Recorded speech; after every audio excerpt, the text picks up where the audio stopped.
আত্মার বা রুহের চিকিৎসা। আমরা সকলে দেহের বাহ্যিকের যে অঙ্গ প্রত্যঙ্গ আছে এগুলার আমরা চিকিৎসা করি, কিন্তু আমরা কেউ আত্মার বা রুহের যে একটা ওইটার পরিচর্যা বা চিকিৎসা আমরা কিন্তু কেউ করি না। যেমন আমাদের যদি কানের সমস্যা হয় আমরা কানের ডাক্তারের কাছে যাই, কানের ডাক্তারের কাছে গিয়ে আমরা কানের চিকিৎসা করি, কানকে ভালো করার চেষ্টা করি। এবং যদি নাকের সমস্যা হয় আমরা নাকের ডাক্তারের কাছে যাই, ব্রেনের সমস্যা হলে আমরা ব্রেনের ডাক্তারের কাছে যাই, তার আপনার পেশিতে সমস্যা হলে আমরা অর্থোপেডিক ডাক্তারের কাছে যাই।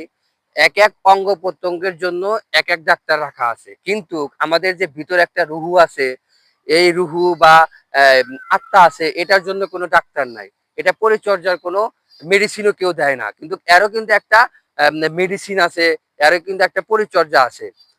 মানুষ দুনিয়াতে থাকার জন্য একটু অসুখ হলে সেটা পাগল হয়ে যায় যে সে অসুস্থতাকে নিজেকে সারানোর জন্য, সুস্থতা হওয়ার জন্য। এখানে কিন্তু টাকার কোনো ম্যাটার আসে না। যে কোনো উপায়ে আমাকে সুস্থতা হতে হবে, আমার খারাপ লাগতেছে, আমার ভালো লাগতেছে না, আমার এই সমস্যা, এটার জন্য আমাকে সুস্থ হতে হবে, ডাক্তারের কাছে দৌড়াদৌড়ি করে। কিন্তু আমাদের যে আত্মা আছে, আত্মাটার জন্য কিন্তু আমরা কেউ কেউ কখনো কোনো চিকিৎসা করি না, কোনো পরিচর্যা করি না। আমাদের ভিতরে যে আত্মা আছে, আত্মার চিকিৎসার একমাত্র মাধ্যম হচ্ছে মসজিদ। মসজিদে যে ব্যক্তি যত বেশি যাবে তার আত্মা তত বেশি পুরুজ্জীবিত হবে, তার আত্মা বেশি জীবিত হবে, তাজা থাকবে। আত্মার চিকিৎসার মাধ্যম হচ্ছে মসজিদ। মসজিদে গেলে সে আল্লাহর দিনের কথা শুনবে, আল্লাহর মহত্বের কথা শুনবে, আল্লাহর বরত্বের কথা শুনবে, আল্লাহর বিশালতার কথা শুনবে। সেখানে সতের সৎ পথে চলার সৎ পথে চলার প্রতিজ্ঞা দেওয়া হয়, সেখানে অসৎ থেকে দূরে থাকার প্রতিজ্ঞা দেওয়া হয়, আল্লাহর বিধিনিষেধের কথা বলা হয়, কোনটা হারাম কোনটা হালাল এগুলার কথা বলা হয়, কোন পথে চলতে হবে কোন পথে চলতে হবে না সেগুলোর কথা বলতে হয়।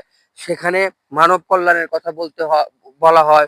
সেখানে মানুষের সাথে খারাপ ব্যবহার করা যাবে না, আত্মীয়তা ছিন্ন করা যাবে না, এগুলার কথা বলা হয়। মানুষকে দিনের পথে আনতে হবে, এগুলার কথা বলতে হয়। মানুষের সাথে মানুষের সুসম্পর্ক রাখতে হবে, এগুলার কথা বলা হয়। একটা মুসলমান ভাই বিপদে পড়লে আর একটা মুসলমান ভাই তাকে সাহায্য করবে, এগুলার কথা বলা হয়। একটা মুসলমান ভাই খারাপের দিকে যাচ্ছে, সেখান থেকে তাকে ফিরে আনার কথা বলা হয়। একটা মুসলমান ভাই বিভিন্ন খারাপ কর্মকাণ্ডের সাথে জড়িত হচ্ছে, সে তাকে না না বলতে হয়। এজন্য আমরা এই বাস্তব জগতে যেমন আমাদের বাহ্যিক যে অঙ্গ প্রত্যঙ্গ আছে এগুলোর জন্য যেমন চিকিৎসা করি, তেমনি আমাদের যে দেহের ভিতরে আত্মা এবং রুহু আছে সেটারও আমাদের চিকিৎসা করা উচিত। সেটা চিকিৎসার একমাত্র মাধ্যম হচ্ছে মসজিদ। আমরা এই কথা জানতাম না যে মসজিদে গেলে আমাদের আত্মা বা রুহু জীবিত থাকে। আজ থেকে আমরা মসজিদে যাব, 5 ওয়াক্ত নামাজ পড়বো, আল্লাহর পথে থাকবো, আল্লাহর হুকুম হাকাম মানবো, তাহলে আমাদের আত্মা বা রুহুটা জীবিত থাকবে।